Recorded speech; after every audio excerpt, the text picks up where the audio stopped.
Um sermão proferido na manhã de sábado, dia 6 de março de 1859, por Charles Spurgeon no Music Hall, Kurt Grubbers. Além disso, aqueles a que ele predestinou, a esses também chamou. Romanos capítulo 8, versículo 30. O grande livro dos decretos de Deus é rapidamente fechado à curiosidade do homem. O homem vaidoso seria sábio, quebraria os 7 selos e leria os mistérios da eternidade. Mas isso não pode ser. Ainda não chegou o tempo em que o livro será aberto. E mesmo então os selos não serão quebrados por não mortal, mas será dito: o leão da tribo de Judá prevaleceu para abrir o livro e quebre os 7 selos. Pai eterno, quem examinará a tua vontade secreta? Ninguém, senão o Cordeiro, tornará o livro e abrirá todos os selos. Ninguém, exceto ele, jamais desenrolará esse registro sagrado e o lerá para o mundo reunido. Como então posso saber que se sou predestinado por Deus para a vida eterna ou não? É uma questão na qual meus interesses eternos estão envolvidos. Estou entre aquele número infeliz que será deixado para viver em pecado e colher a devida recompensa por sua iniquidade.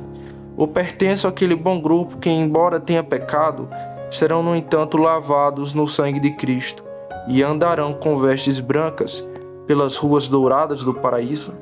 Até que esta pergunta seja respondida, meu coração não pode descansar, pois estou inteiramente e intensamente ansioso por isso. Meu destino eterno me preocupa infinitamente mais do que todos os assuntos do tempo. Diga-me se vocês sabem, videntes e profetas, meu nome está registrado naquele livro da vida? Sou um daqueles que foram ordenados para a vida eterna, ou devo ser deixado para seguir meus próprios desejos e paixões e destruir minha própria alma? Ó homem, há uma resposta a essa sua pergunta. O livro não pode ser aberto, mas o próprio Deus publicou muitas páginas dele. Ele não publicou a página onde os nomes reais dos redimidos estão escritos, mas aquela página do decreto sagrado, onde seu caráter está registrado, está publicada em sua palavra e será proclamada a você neste dia. O registro sagrado da mão de Deus é hoje publicado em todos os lugares debaixo do céu. E aquele que tem ouvidos ouça o que o Espírito lhe diz. Ó meu ouvinte, pelo seu nome eu não o conheço, e pelo seu nome a palavra de Deus não o declara. Mas pelo seu caráter você pode ler o seu nome. Se você participou do chamado mencionado no texto, então você pode concluir sem sombra de dúvida que está entre os predestinados. Para aqueles que ele predestinou, a esses também chamou. E se você for chamado, segue-se com uma inferência natural que você está predestinado. Agora, ao considerar este assunto solene, deixe-me observar que existem 2 tipos de chamados mencionados na palavra de Deus. O primeiro é o apelo geral, que no Evangelho é dado sinceramente a todos os que ouvem a palavra. O dever do ministro é chamar as almas para Cristo. Ele não deve fazer qualquer distinção. Ide por todo mundo e pregar o Evangelho a toda criatura. A trombeta do Evangelho soa em voz alta para todos os homens em nossas congregações. A todos os que têm sede, vinde às águas, e aqueles que não têm dinheiro, venham, comprem e comam. Sim, venha, compre vinho e leite sem dinheiro e sem preço. A vós, ó homens, eu invoco, e a minha voz dirige-se aos filhos dos homens. Este chamado é sincero da parte de Deus. Mas o homem, por natureza, é tão oposto a Deus que este chamado nunca é eficaz, pois o homem o desconsidera, ele dá as costas e segue seu caminho, sem se importar com nenhuma dessas coisas. Mas observe, embora este chamado seja rejeitado, o homem é indesculpável na rejeição.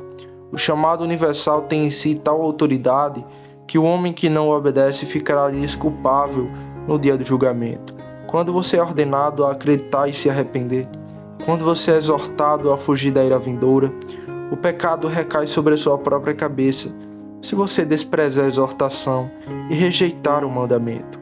E este texto solene lança uma terrível advertência. Como escapareis se negligenciares tão grande salvação? Mas, repito, este chamado universal é rejeitado pelo homem. É um chamado, mas não é acompanhado da força divina e da energia do Espírito Santo, a ponto de torná-lo um chamado invencível. Consequentemente, Os homens parecem mesmo que eles têm o chamado universal do Evangelho ressoando em seus ouvidos. O sino da casa de Deus toca todos os dias. Os pecadores ouvem, mas eles colocam os dedos nos ouvidos e vão, um para sua fazenda e outro para sua mercadoria. E embora sejam convidados e chamados para o casamento, mas eles não virão, e por não virem, incorrerão na ira de Deus, e ele declara isso. Nenhum daquele homem que foram convidados provará a minha ceia. Conforme Lucas capítulo 14, versículo 24. O apelo do nosso texto é de outro tipo. Não é um apelo universal, é um apelo especial, particular, pessoal, discriminador, eficaz e invencível. Este chamado é enviado aos predestinados e somente para eles. Eles, pela graça, ouvem um chamado, obedecem e o recebem. Estes são os que agora podem dizer: atrai-nos e corremos para trás de ti. Ao pregar este chamado nesta manhã, dividirei meu sermão em 3 breves partes. Primeiro, darei ilustrações do chamado. Em segundo lugar, examinaremos se formos chamados. Em terceiro lugar, que consequências deliciosas decorrem disso: a ilustração, o exame e o consolo. Primeiro, então, para a ilustração. Ao ilustrar o chamado eficaz da graça que é dada aos predestinados, devo primeiro usar a figura de Lázaro. Você vê aquela pedra rolada na boca do sepulcro? Há muita necessidade de que a pedra esteja bem segura, pois dentro do sepulcro há um cadáver pútrido. A irmã daquele corpo corrupto está ao lado do túmulo e diz: Senhor, a esta altura ela fede, porque já está morto há 4 dias. Esta é a voz da razão e da natureza. Marta está certa, mas ao lado de Marta está um homem que, apesar de toda a sua humanidade, é o verdadeiro Deus de verdadeiro Deus. Rolai a pedra, disse ele, e está feito, e agora ouça-o ele clamar: Lázaro, vem para fora. Esse grito é dirigido a uma massa de podridão, a um corpo que está morto há 4 dias e no qual os vermes já fizeram carnaval. Mas é estranho dizer, daquele túmulo sai um homem vivo. Essa massa de corrupção foi vivificado e ele sai, envolto em roupas mortuórias e com um guardanapo na cabeça. Solte-o e deixe-o ir, diz o Redentor. E então ele caminha com toda a liberdade da vida. O chamado eficaz da graça é precisamente semelhante. O pecador está morto no pecado. Ele não está apenas no pecado, mas morto no pecado, sem qualquer poder para dar a si mesma a vida da graça. Não, ele não está apenas morto, mas também é corrupto. Suas concupiscências, como os vermes, penetraram nele, um fedor desagradável sobre as narinas da justiça de Deus. E Deus o abomina e a justiça clama: enterre os mortos fora de meus olhos, lance-o no fogo e que se consuma. A misericórdia soberana chega, e aí reside esta massa inconsistente e sem vida de pecado. A graça soberana clama, seja pelo ministro, ou então diretamente, sem qualquer agência, pelo Espírito de Deus, saia, e esse homem vive. Ele contribui com alguma coisa para a sua nova vida? Ele não. Sua vida é dada somente por Deus. Ele estava morto, absolutamente morto, podre em seu pecado. A vida é dada quando o chamado chega, e em obediência ao chamado, o pecador sai do túmulo de sua luxúria e começa a viver em nova vida. Sim, a vida eterna que Cristo dá às suas ovelhas. Bem, alguém diria, e alguém grita: mas quais são as palavras que Cristo usa quando ele clama um pecador da morte? Porque o Senhor pode usar qualquer palavra. E não faz muito tempo entrou neste salão um homem que estava sem Deus e sem Cristo. E a simples leitura do hino: Jesus, amante da minha alma, foi um meio de sua vivificação. Ele disse consigo mesmo: Jesus me ama, então devo amá-lo. Ele foi vivificado naquela mesma hora. As palavras que Jesus usa são diversas em diferentes casos. Confio que mesmo enquanto eu estou falando esta manhã, Cristo pode falar dentro de mim e algumas palavras possam sair do meu lábio, não premeditada e quase sem intenção, e será enviada por Deus como uma mensagem de vida para algum coração morto e corrupto, e algum homem que viveu em pecado até agora, viverá agora para a justiça e viverá para Cristo. Essa é a primeira ilustração que darei a vocês sobre o que significa chamado eficaz. Encontra o pecado morto, dá-lhe vida e ele obedece ao chamado da vida. Mas vamos considerar uma segunda fase disso. Você se lembrará de que, embora o pecador esteja morto em pecado, ele está vivo o suficiente no que diz respeito a qualquer oposição a Deus. Ele é impotente para obedecer, mas é poderoso o suficiente para resistir ao chamado da graça divina. E posso ilustrar isso no caso de Saulo de Tarso. Este orgulhoso fariseu abomina o Senhor Jesus Cristo. Ele agarrou todos os seguidores de Jesus que estavam ao seu alcance. Ele arrastou homens e mulheres para a prisão, com a avidez de um avarento que caça ouro.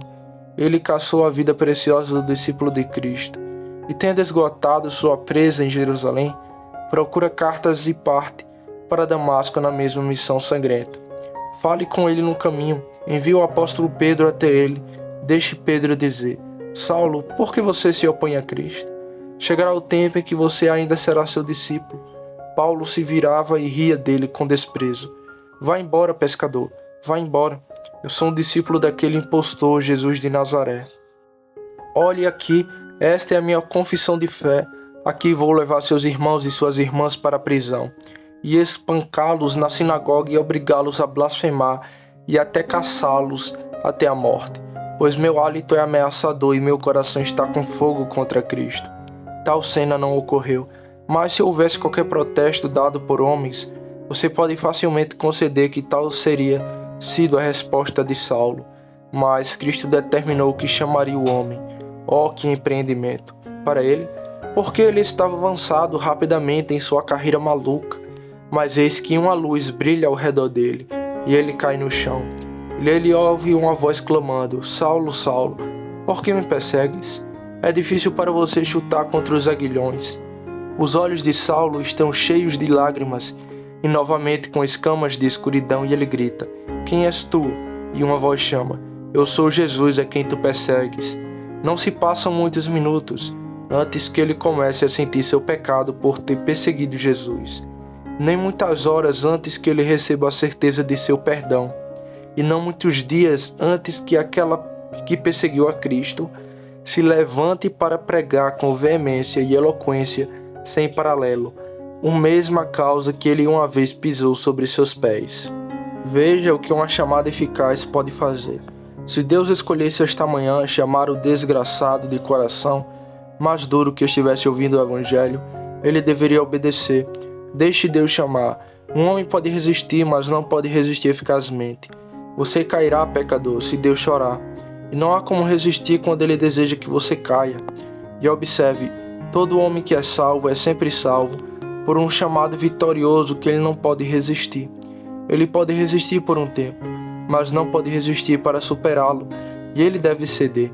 Ele deve ceder quando Deus fala. Se ele disser, haja luz, as trevas impenetráveis dão lugar à luz. Se ele disser, haja graça, o pecado indivisível cede, e o pecador de coração mais endurecido se derrete diante do fogo do chamado eficaz. Assim, ilustrei o chamado de duas maneiras: pelo estado do pecador em seu pecado e pela onipotência que supera a resistência que lhe oferece.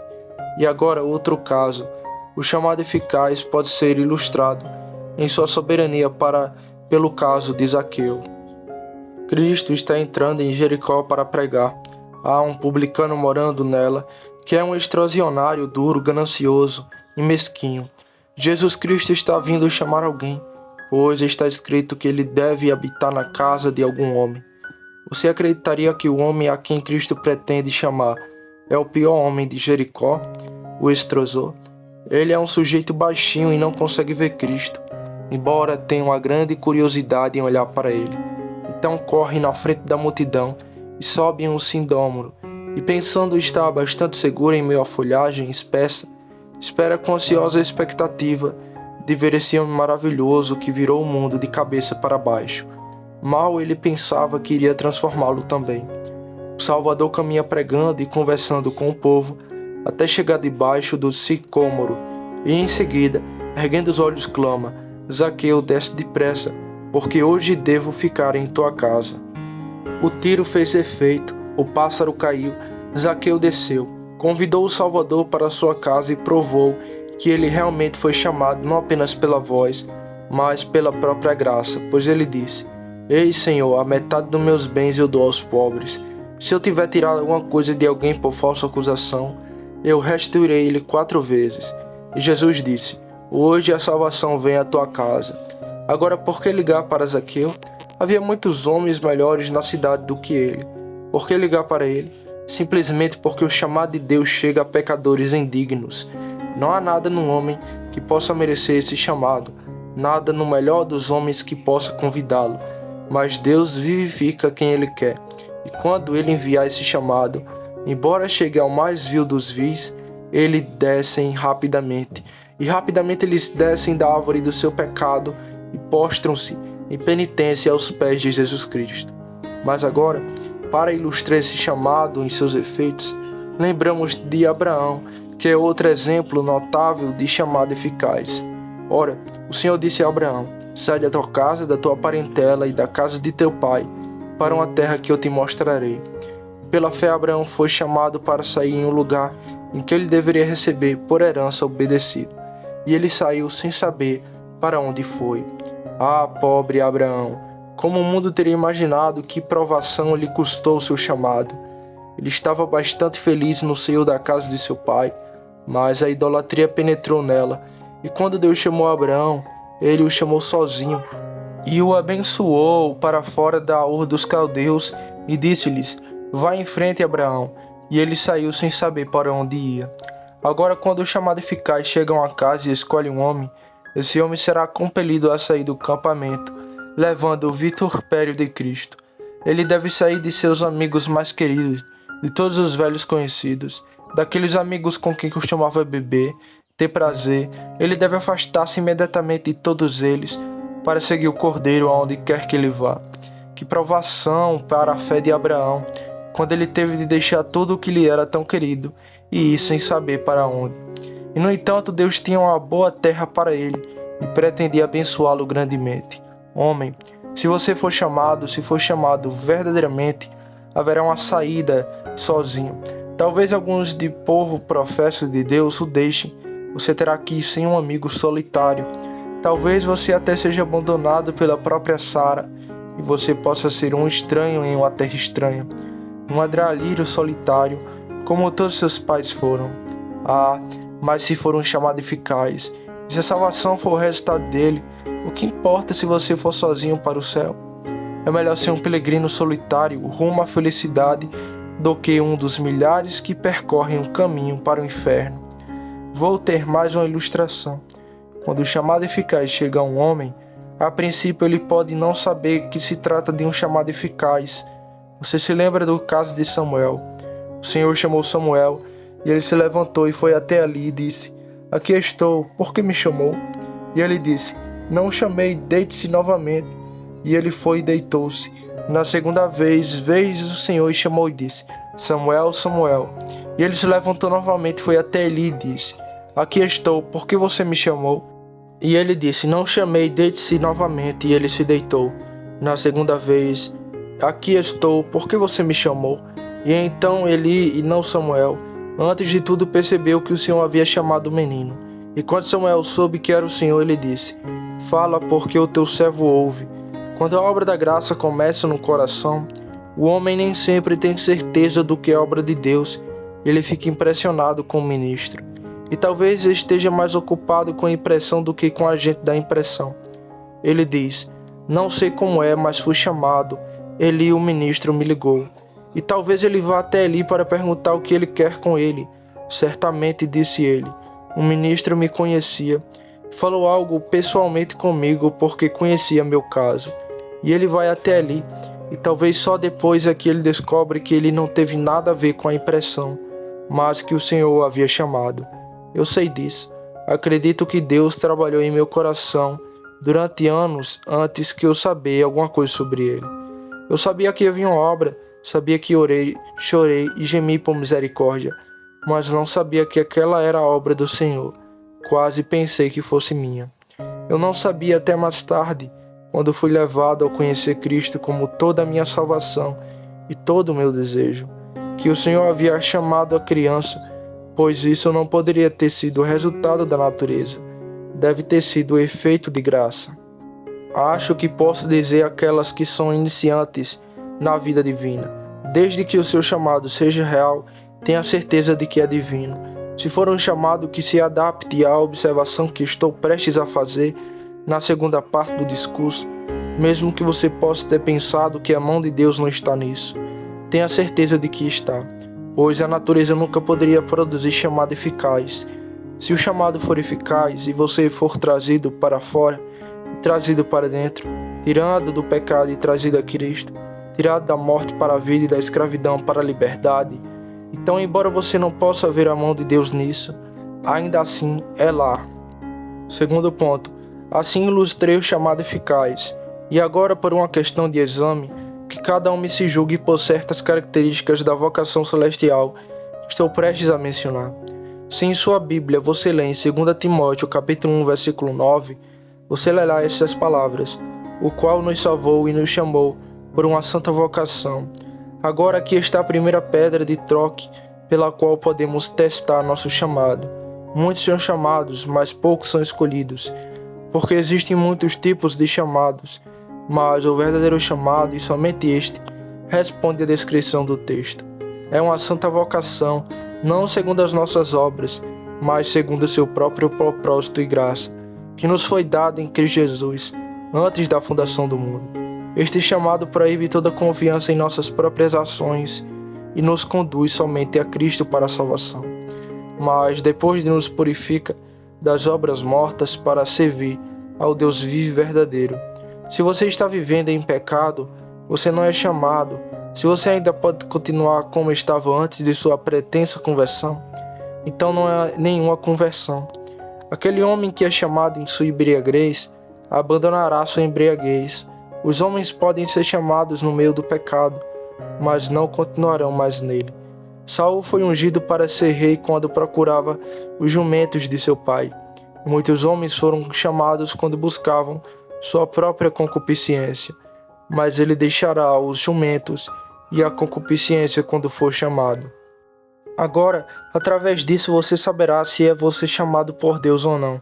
Se você continuar no pecado, se você andar de acordo com o curso deste mundo, de acordo com o espírito que opera nos filhos da desobediência, então você ainda estará morto em suas ofensas e em seus pecados. Mas como aquele que o chamou é santo, então você deve ser santo. Ele pode dizer: Senhor, tu sabes todas as coisas, tu sabes que desejo guardar todos os teus mandamentos e andar irrepreensivelmente aos teus olhos. Sei que minha obediência não pode me salvar, mas não sei obedecer. Não há nada que me dói tanto quanto o pecado. Desejo abandonar e me livrar dele. Ajuda-me a ser santo. Essa é a respiração ofegante do seu coração. É esse o teor da sua vida para com Deus e para com sua lei? Então, amado, tenho motivos para esperar que você tenha sido chamado por Deus, pois é um chamado santo com a qual Deus chama seu povo.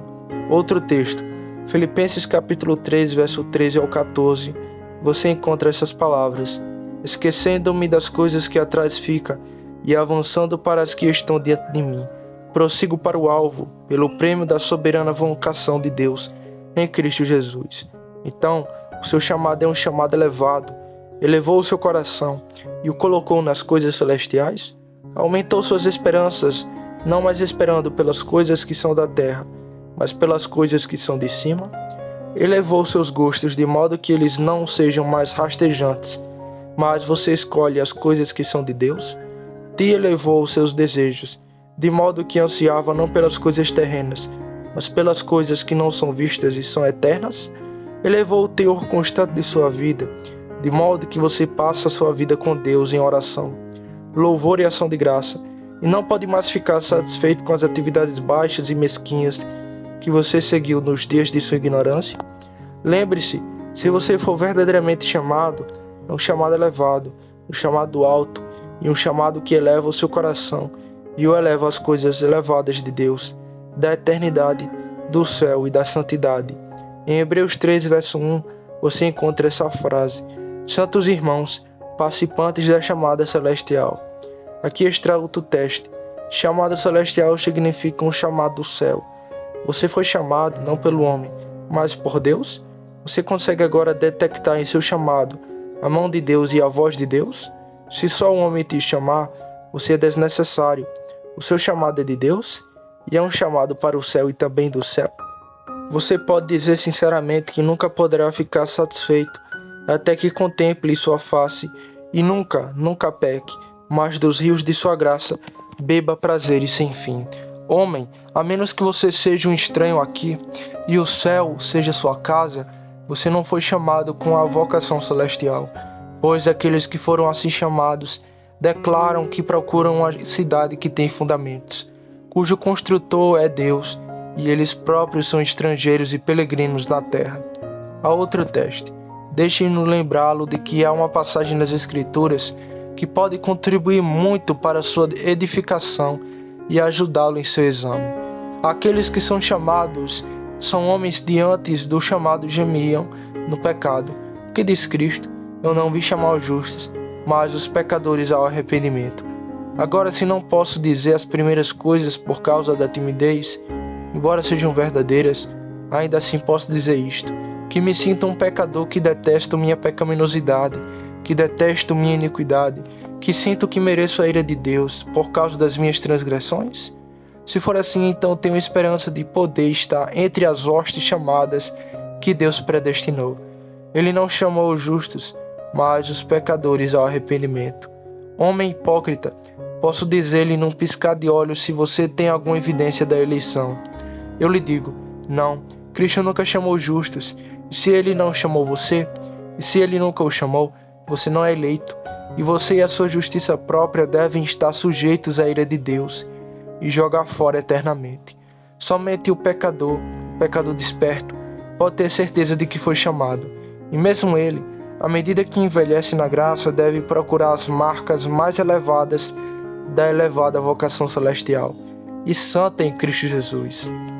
Como um teste adicional, mantendo-nos próximos das Escrituras esta manhã, pois quando estamos lidando com o nosso próprio estado diante de Deus, não há nada como apresentar as próprias palavras das Escrituras, que somos informados na primeira epístola de Pedro, no 2º capítulo e no versículo 9, que Deus nos chamou das trevas para uma luz maravilhosa. Essa é a sua decisão? Você já foi trevas em relação a Cristo, e uma luz maravilhosa lhe manifestou um Redentor maravilhoso, forte para salvar? Diga, alma, você pode declarar honestamente que sua vida passada foi escuridão e que seu estado atual é luz no Senhor? Porque outrora erais trevas, mas agora sois luz no Senhor. Ande como filhos da luz. Não é chamado aquele homem que não consegue olhar para trás, para as trevas, a ignorância e o pecado, e agora que não pode dizer que sabe mais do que sabia e que às vezes desfruta da luz do conhecimento e da luz confortável do semblante de Deus. Ainda de novo, outro teste de chamado pode ser encontrado em Gálatas, capítulo 5 e versículo 15. Irmãos, vocês foram chamados à liberdade. Deixe-me perguntar novamente a mim mesmo. Os grilhões do meu pecado foram quebrados. Sou um homem livre de Deus? As algebras da justiça foram quebradas e estou liberto por aquele que é o grande resgatador dos espíritos? O escravo não é chamado.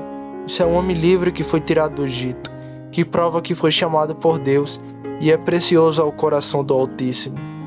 E mais uma vez, outro precioso meio de teste no 1 de Coríntios, no 1º capítulo, no versículo 9, fiel é aquele por quem foste chamado, a comunhão de seu Filho, Jesus Cristo nosso Senhor.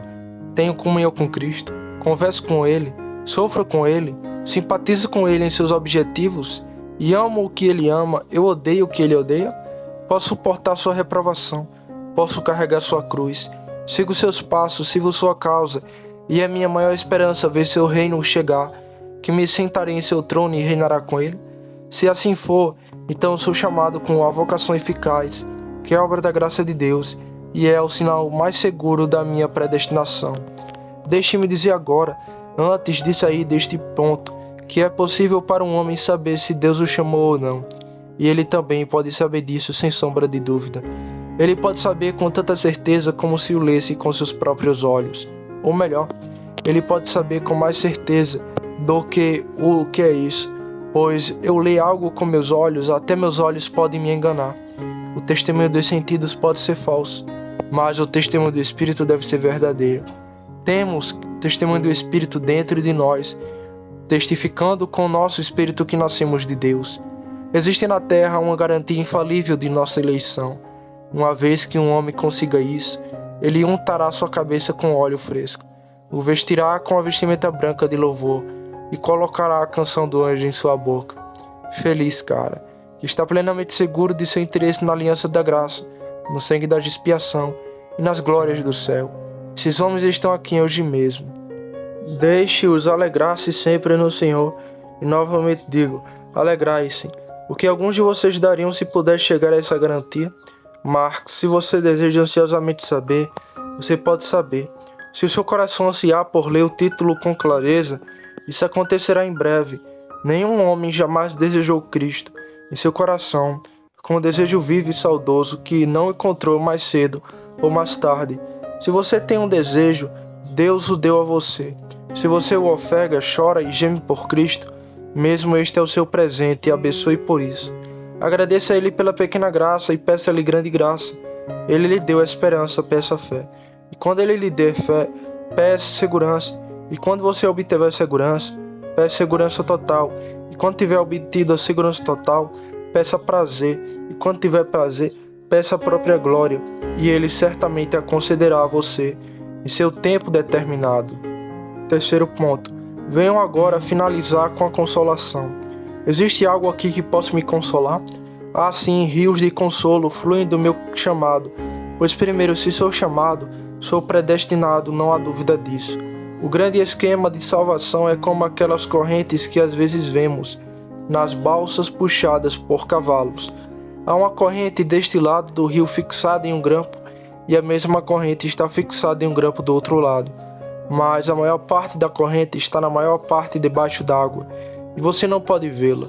Você só vê isso à medida que o barco avança e a corrente é puxada para fora da água, pela força que impulsiona o barco. Se hoje posso dizer que sou chamado, então meu barco é como a balsa no meio do riacho. Posso ver aquela parte da caldeia que é chamada de chamado, mas bendito seja Deus, está unida ao lado chamado eleição. E também posso ter certeza de que ela está unida ao outro lado, o fim glorioso da glorificação. Se for chamado, devo ter sido eleito, e não preciso duvidar disso.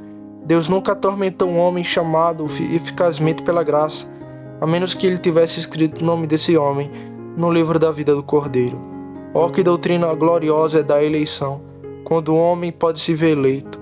Uma das razões pelas quais muitos homens se opõem a isso é que eles têm medo de que isso os machuque. Eu nunca conheci um homem que tivesse motivos para acreditar que ele próprio foi escolhido por Deus, que odiasse a doutrina da eleição. Os homens odeiam as eleições tal como os ladrões odeiam as fechaduras panteadas de chumbo, porque não conseguem fechar o tesouro sozinho e, portanto, odeiam a guarda que o protege. Agora, a eleição encerra o precioso tesouro das bênçãos da aliança de Deus para os seus filhos, para os penitentes, para os pecadores que procuram. Há homens que não se arrependerão, não acreditarão, não seguirão o caminho de Deus, e então murmuram e rosnam, e se preocupam e se irritam, porque Deus trancou o tesouro contra eles. Deixe o homem acreditar que todo o tesouro que contém é dele, e então, quanto mais resistente for o ferrolho, e mais segura a fechadura, melhor para ele. Oh, como é doce acreditar que nossos nomes estavam no coração de Jeová, e gravados nas mãos de Jesus, antes que o universo existisse. Não pode ir eletrificar um homem de alegria e fazê-lo dançar de muita alegria? Escolhido de Deus antes do início dos tempos. Vamos, caluniadores, avance como quiser. Vamos, mundo em armas. Cataratas de problemas descem se vocês quiserem. E vocês, torrente de aflições, rolarão se assim for ordenado, pois Deus escreveu meu nome no livro da vida. Firme como esta rocha eu permaneço, embora a natureza vacile e todas as coisas passem, que consolo então ser chamado, pois se sou chamado, então estou predestinado. Venham, admiremo-nos da soberania que nos chamou, e lembremo-nos das palavras do apóstolo, porque verdes, irmãos, a vossa vocação, que nem muitos sábios segundo a carne, nem muitos poderosos, nem muitos nobres são chamados, mas Deus escolheu as coisas loucas do mundo para confundir as sábias, e Deus escolheu as coisas fracas do mundo para confundir as coisas que são poderosas, e as coisas vis do mundo, e as coisas que são desprezadas. Deus escolheu sim, e as coisas que não são para reduzir as que são, para que nenhuma carne que se glorie de sua presença. Mas vós sois deles em Cristo Jesus, e justiça e sabedoria, e santificação e redenção, para que, como está escrito, quem se gloria, glorie-se no Senhor. O segundo consolo vem da grande verdade. Se um homem for chamado, certamente será finalmente salvo. Para provar isso, no entanto, vou encaminhá-lo para a palavra expressa das Escrituras. Romanos capítulo 11, versículo 19. Os dons e a vocação de Deus são sem arrependimento. Ele nunca se arrepende do que dá, nem do que chama. De fato, isso é provado pelo próprio capítulo do qual retiramos nosso texto. Aos que ele predestinou, a esses também chamou. Aos que chamou, a esses também justificou. Aos que justificou, a esses também glorificou, cada um deles.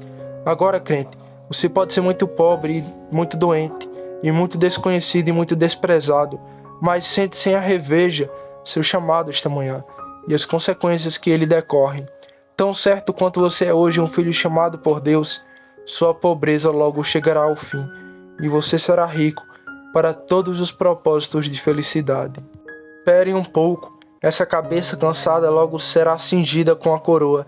Fique um pouco, essa mão escórnea do trabalho logo agarrará o galho da palmeira. Enxuga essa lágrima, Deus em breve enxugará suas lágrimas para sempre. Tire esse suspiro, porque suspirar quando a canção eterna está quase em seus lábios. Os portais do céu estão abertos para você. Algumas horas aladas devem voar, mas algumas ondas devem rolar sobre você. E você pousará em segurança nas costas douradas. Não diga, estarei perdido, serei rejeitado. Isso é impossível. A quem uma vez ele ama, ele nunca abandona, mas o ama até o fim. Se ele o chamou, nada poderá separá-lo do seu amor.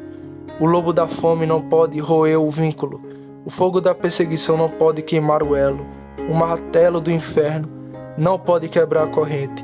Os velhos tempos não podem devorá-la com ferrugem, nem a eternidade dissolvê-la com todas as suas idades. Oh, acredite que você está seguro. Aquela voz que o chamou, o chamará mais uma vez, da terra para o céu, da escuridão sombria, da morte para os esplendores inexprimíveis da imortalidade. Tenha certeza, o coração que o chamou bate com amor infinito por você, um amor eterno, que muitas águas não podem ser extintas e que as inundações não podem afogar.